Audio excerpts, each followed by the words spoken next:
નમસ્કાર દોસ્તો, આજની કહાની છે કપૂત દીકરાઓએ સગી માને ભીખ માગવા મજબૂર કરી। આજે કળયુગના સમયમાં અમુક દીકરાઓ પોતાના મા બાપને કેવી રીતે હેરાન પરેશાન કરે છે અને આવી તકલીફ આવ્યા પહેલા મા બાપે સાવધાન થઈને રહેવું જોઈએ, તો પાછળની જિંદગીમાં દીકરાઓ આવી રીતે ભિખારી જેવું જીવન જીવવા મજબૂર ન કરી શકે। તો આ કહાની અંત સુધી સાંભળજો। ખૂબ કરુણ અને સમજવા જેવી કહાની છે। તો ચાલો શરૂ કરીએ આજની કહાની। આજે 5 વર્ષ પછી દીકરાએ પોતાની માને ફોન કર્યો। સવારે જ્યારે ફોનની ઘંટડી વાગી અને માએ ફોન રિસીવ કર્યો એટલે સામે એમનો દીકરો વિપુલ બોલ્યો, માં કેમ છો તમે? ત્યારે કવિતાજી બોલ્યા, હું તો એકદમ મજામાં છું, તું કેમ છો દીકરા? એટલે દીકરો કહેવા લાગ્યો કે માં, મને 1 મહિનાથી તાવ આવે છે। એટલે માએ કહ્યું, દીકરા તું કોઈ સારા દવાખાને જઈને દવા લઈ લે, તને જલ્દી જ સારું થઈ જશે। વિપુલે કહ્યું, હા માં, દવા તો લીધી પરંતુ કોઈ ફરક પડતો નથી। એટલે કવિતાજીએ કહ્યું કે દીકરા તો થોડો સમય અહીં ગામડે આવતો રે, અહીંયા કોઈ સારા ડોક્ટરને બતાવશું। ત્યારે દીકરો કહેવા લાગ્યો કે માં, તમે અહીં સુરત આવતા રહો, તમે આવશો તો હું જલ્દી સાજો થઈ જઈશ। કવિતાજી આ સાંભળીને ખૂબ ચિંતિત હતા અને કહ્યું, સારું દીકરા, હું વિકાસને કહીશ કે સુરતની ટિકિટ લઈ આવે। આટલું કહીને કવિતાજીએ ફોન મૂકી દીધો। કવિતાજી ગામડે પોતાના મોટા દીકરા વિકાસ સાથે રહેતા હતા। એમના પતિ 2 વર્ષ પહેલા જ મરણ પામ્યા હતા। ત્યારે એમને વીમાના પૈસા મળ્યા હતા। હવે બંને દીકરાઓની નજર વીમાના એ પૈસા ઉપર હતી, પરંતુ પોતાની મા ઉપર જરાય પ્રેમ હતો નહીં। બંને દીકરાઓ પોતાની મા સાથે પ્રેમ તો લોકોને બતાવવા માટે જ કરતા હતા, પરંતુ મા તો આ વાતથી બિલકુલ અજાણ હતી। માને તો બસ એમના દીકરાની ચિંતા હતી કે મારો દીકરો કેટલો બીમાર છે। એટલે જ આજે 5 વર્ષ બાદ નાના દીકરાએ માને પોતાની પાસે બોલાવ્યા હતા। પરંતુ કવિતાજીએ વિચાર્યું કે ચાલો સારું છે, રોજ રોજ મોટા દીકરા અને વહુના તિરસ્કારથી તો મુક્તિ મળશે। મોટી વહુ તો આખો દિવસ નોકરોની જેમ કામ કરાવીને પણ 2 ટાઈમનું જમવાનું પણ વ્યવસ્થિત આપતી નહોતી। એટલા માટે કવિતાજીએ વિચાર્યું કે હું સુરત જતી રહું તો આ બધા જ દુઃખમાંથી છુટકારો મળી જશે। કવિતાજી આવું બધું વિચારી રહી હતી ત્યારે જ મોટો દીકરો વિકાસ ઘરે આવ્યો। ત્યારે કવિતાજીએ ખૂબ દુઃખી મનથી વિકાસને કહ્યું કે દીકરા, કાલે મારા સુરત જવાની ટિકિટ લઈ લેજે। એટલે વિકાસ બોલ્યો, કેમ સુરત જવું છે માં? ત્યારે કવિતાજીએ કહ્યું કે દીકરા, તારા ભાઈની તબિયત સારી નથી, ખૂબ બીમાર છે અને મને એની પાસે બોલાવી છે। એમણે કહ્યું છે કે માં, તમે અહીં આવશો તો હું જલ્દીથી સાજો થઈ જઈશ।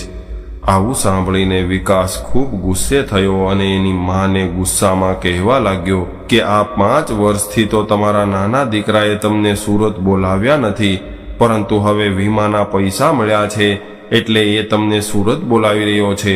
હું સમજી ગયો છું કે એની નજર તમારા પૈસા ઉપર છે। ત્યારે કવિતાજી બોલ્યા કે નહીં દીકરા, એવી કોઈ વાત નથી, એની તબિયત ઠીક નથી એટલા માટે એ મને સુરત બોલાવી રહ્યો છે।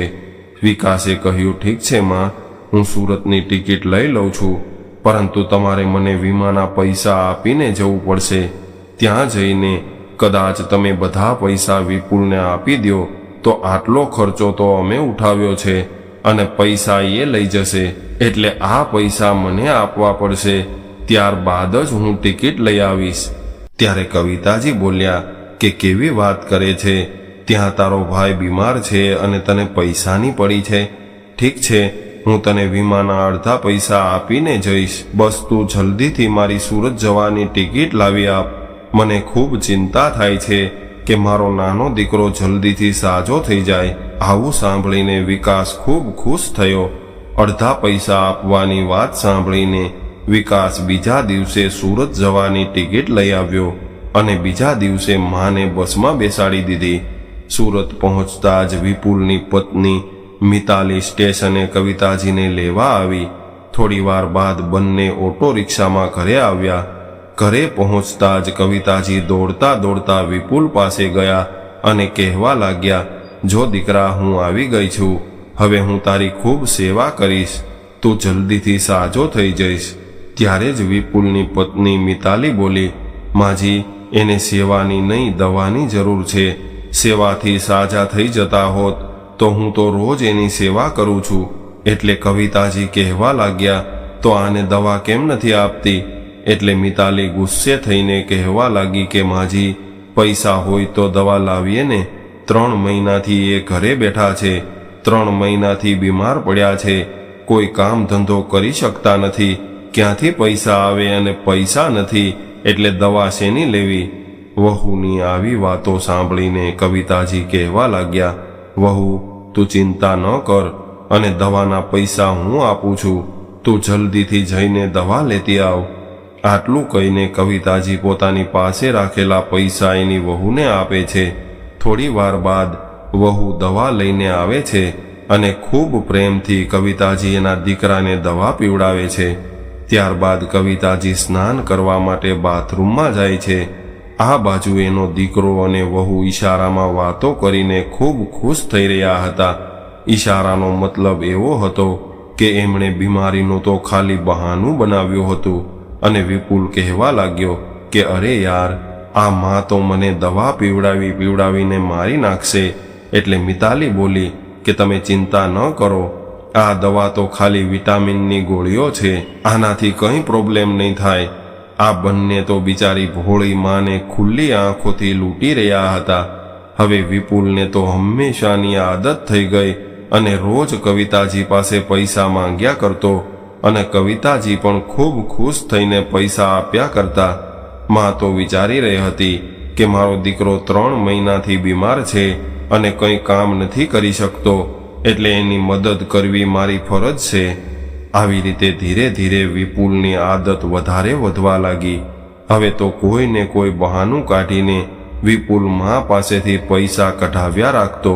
અને એક દિવસ ટીવીમાં સમાચાર આવ્યા કે આખા દેશમાં 2 મહિના માટે લોકડાઉન જાહેર કરવામાં આવ્યું છે. ત્યારે જ એનો દીકરો વિપુલ માથું પકડીને બેસી ગયો અને કહેવા લાગ્યો કે હવે આ 2 મહિના ઘર કેવી રીતે ચલાવશું? માં, તમારી પાસે પૈસા હોય તો આપજો ને. ત્યારે કવિતાજીએ કહ્યું કે દીકરા, મારી પાસે પૈસા ક્યાંથી હોય? મારી પાસે તો હવે ગામડે જવાની ટિકિટના પૈસા પણ નથી રહ્યા. મેં તો બધા જ પૈસા તને આપી દીધા છે. હવે મારી પાસે 1 રૂપિયો પણ નથી. માની આવી વાતો સાંભળીને વિપુલ એકદમ ગુસ્સે થયો અને ગુસ્સામાં આવીને સામાનની તોડફોડ કરવા લાગ્યો અને માને કહેવા લાગ્યો કે માં, તમે બધા જ પૈસા મોટા ભાઈને આપી દીધા છે અને મેં તો તમારી પાસેથી કેટલા પૈસા લીધા છે? 2-5 હજાર, અને તમે મને કહો છો કે મેં બધા પૈસા તને આપી દીધા. મને તો એવું લાગે છે કે તમે મોટા ભાઈને બધા પૈસા દઈને આવ્યા છો. તમને દેખાતું નથી તમારો નાનો દીકરો બેરોજગાર છે. 3 મહિનાથી કામ પર નથી જઈ રહ્યો. નોકરીમાંથી કાઢી મૂક્યો છે અને અહીંયા 2 મહિનાનું લોકડાઉન લાગી ગયું છે. તમે કેવી માં છો કે બધા જ પૈસા મોટા ભાઈને આપીને આવ્યા છો? હવે તમે અહીંથી જાઓ અને તમારા મોટા દીકરાની સાથે રહેજો.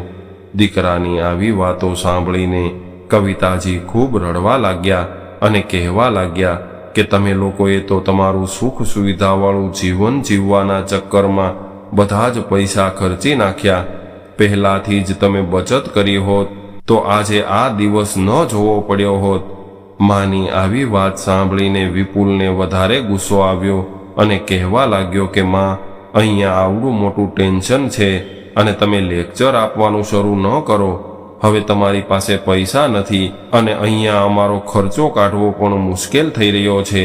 હવે તમે એક કામ કરો, પાછા ગામડે જતા રહો. હું તમને આજે જ સ્ટેશને મૂકવા આવું છું. આ સાંભળીને કવિતાજીની આંખોમાં ફરીથી આંસુ આવી ગયા અને કહેવા લાગ્યા કે દીકરા, હું તો તે બોલાવી એટલે અહીં આવી છું, પરંતુ હવે મારી પાસે પૈસા ખૂટી ગયા છે એટલે મારું 2 ટાઈમનું ભોજન પણ તને ભારે લાગવા માંડ્યું છે. શું ખાલી પૈસા માટે જ તે મને અહીં બોલાવી હતી? પૈસા તો તું એમને એમ માંગી લેતો તો પણ હું તને આપી દેત. આટલું બોલીને કવિતાજી ખૂબ રડવા લાગ્યા. ત્યારે વિપુલ બોલ્યો કે માં, હવે આ રોવા ધોવાનું બંધ કરો.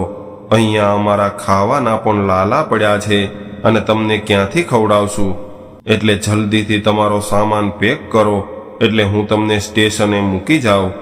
આટલું કહીને વિપુલ એની રૂમમાં જતો રહ્યો. ત્યારે કવિતાજીએ એના મોટા દીકરાને ફોન કરીને બધી વાત કરી. ત્યારે મોટો દીકરો બોલ્યો કે માં, બધા જ પૈસા તો તમે નાનાને દઈ દીધા અને હવે અહીંયા રહેવા માટે શું કામ આવો છો? તમે ત્યાં જ રહેજો તમારા નાના દીકરા પાસે, અહીંયા આવવાની કોઈ જરૂર નથી. આટલું કહીને મોટા દીકરાએ ફોન કાપી નાખ્યો. બંને દીકરાની આવી વાતો સાંભળીને કવિતાજીની આંખોમાંથી અશ્રુધારા વહેવા લાગી અને વિચારવા લાગી કે આ લોકોએ તો પોતાની સુખ સુવિધાવાળી જિંદગી જીવવામાં બધા જ પૈસા વેડફી નાખ્યા છે. કદાચ પહેલાથી જ થોડા પૈસા બચાવ્યા હોત તો આવો દિવસ ન જોવો પડત. અને વિચારવા લાગ્યા કે શું આવા દિવસો જોવા માટે જ અમે દીકરાઓને ઉછેર્યા હતા કે આજે એમની સગી માને 2 ટાઈમનું ભોજન કરાવવું પણ એને ભારે લાગે છે. જે દીકરાના મોહમાં તેઓ ગામ છોડીને સુરત આવ્યા હતા, એને ખબર નહોતી કે એનો દીકરો પણ એની સાથે આવું વર્તન કરશે. આ વાતને 2 દિવસ જતા રહ્યા. 2 દિવસ બાદ કવિતાજી બાથરૂમમાંથી સ્નાન કરીને બહાર નીકળી રહ્યા હતા.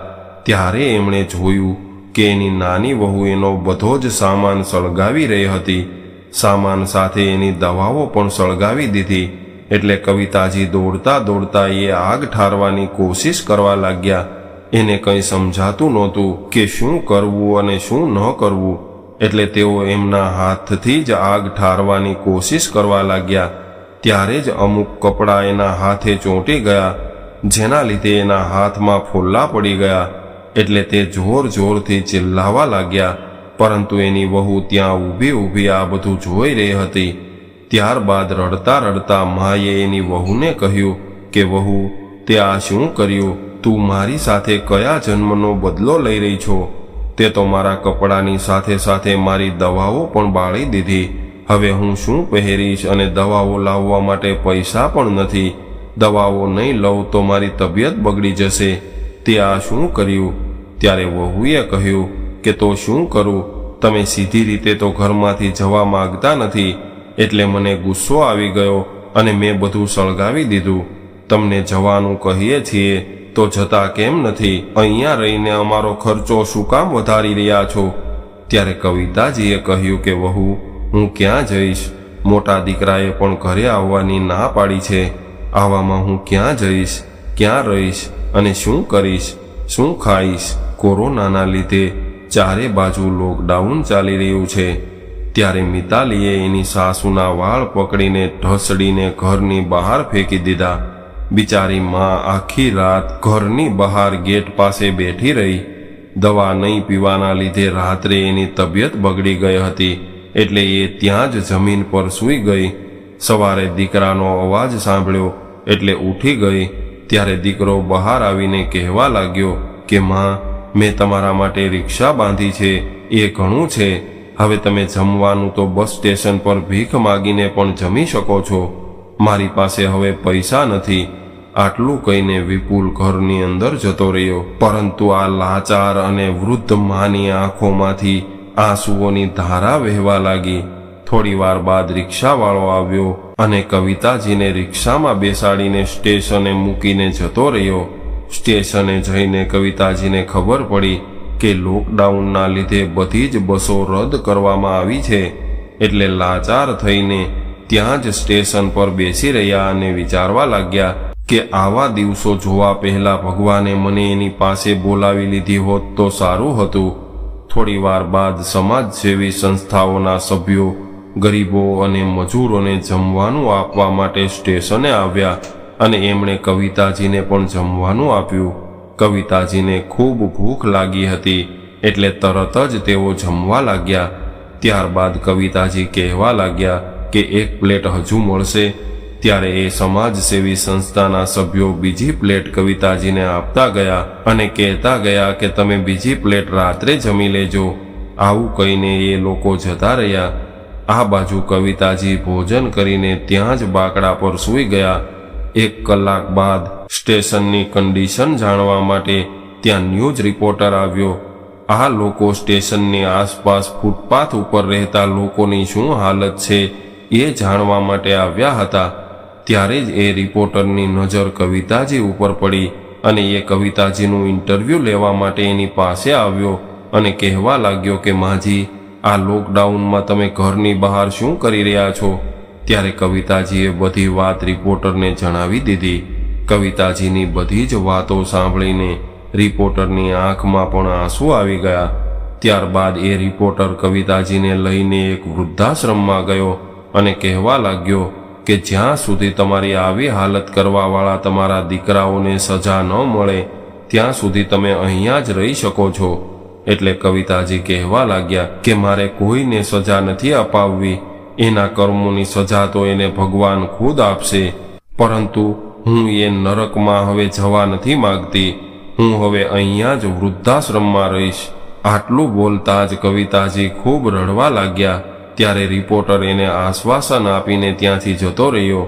2 દિવસ બાદ વૃદ્ધાશ્રમમાં કવિતાજીને કહેવામાં આવ્યું કે એના પરિવારમાંથી અજય નામનો વ્યક્તિ તમને લેવા આવ્યો છે। આવું સાંભળીને કવિતાજી વિચારમાં પડી ગયા કે હું તો કોઈ અજય નામના વ્યક્તિને ઓળખતી નથી, તો પછી મને લેવા માટે કોણ આવ્યો હશે? ત્યારે 35 વર્ષનો એક યુવાન એની પાસે આવ્યો અને કહેવા લાગ્યો કે ચાલો માજી, આપણા ઘરે ચાલો।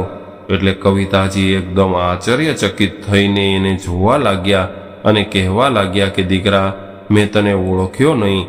એટલે પેલો યુવક બોલ્યો કે માજી, મેં કાલે ટીવી પર તમારું ઇન્ટરવ્યૂ જોયું હતું। જે લોકોની માં હોય છે એ લોકોને માની કદર નથી હોતી। હું અને મારી પત્ની અનાથ છીએ। મને ખબર છે કે પરિવારમાં માનું મહત્વ કેટલું હોય છે અને મારા પરિવારને એક માની જરૂરિયાત છે, જેનાથી મારા બાળકોને પણ દાદીનો પ્રેમ મળી શકે। એટલે આજથી તમે મારી માં છો અને હવેથી તમે મારા ઘરે અમારી સાથે રહેશો। અને પાછળની તરફ ઈશારો કરતા કહ્યું કે જુઓ માં, આ તમારી વહુ અને પૌત્ર છે। આવું સાંભળીને કવિતાજી ભાવુક થઈ ગયા અને વિચારવા લાગ્યા કે એક મારા દીકરા અને વહુઓ છે જેઓએ મને રસ્તા ઉપર ભટકતી છોડી દીધી, અને એક આ દીકરો છે જે માનો પ્રેમ મેળવવા માટે એક વૃદ્ધ માને પોતાના ઘરે લઈ જવા માગે છે। આજના સમયમાં ઘણા દીકરાઓ વડીલોને વૃદ્ધાશ્રમમાં મૂકવા આવે છે। આજે પહેલી વાર કોઈ દીકરો કોઈ બીજાની વૃદ્ધ માને પોતાની માં બનાવીને પોતાના ઘરે લઈ જવા માટે આવ્યો છે અને વિચારવા લાગી કે હજુ પણ દુનિયામાં સારા માણસોની કમી નથી। ત્યારબાદ કવિતાજી પોતાના નવા પરિવાર સાથે ઘરે જવા નીકળી ગયા। પાછલા જીવનના દુઃખ દર્દ ભૂલીને પોતાનું નવું જીવન ખૂબ ખુશીથી જીવવા લાગ્યા। તો દોસ્તો, આ હતી એક દુઃખી માની કહાની। ભગવાને એમને સાથ આપ્યો એટલે એને અંતમાં એક સારો દીકરો મળ્યો। તો મિત્રો, આ કહાની આપણને એ શીખ આપે છે કે કોઈ પણ હાલતમાં આપણા મા બાપને ન છોડવા જોઈએ। જેની પાસે માં નથી એ માં માટે તરસી રહ્યા છે, અને અમુક લોકો જેની પાસે માં છે એને માની કદર નથી। મિત્રો, જો તમને આ કહાની પસંદ આવી હોય તો આ માં માટે એક લાઈક કરવાનું ભૂલતા નહીં, અને નવા હોય તો ચેનલને સબસ્ક્રાઇબ જરૂરથી કરજો। જય શ્રી કૃષ્ણ।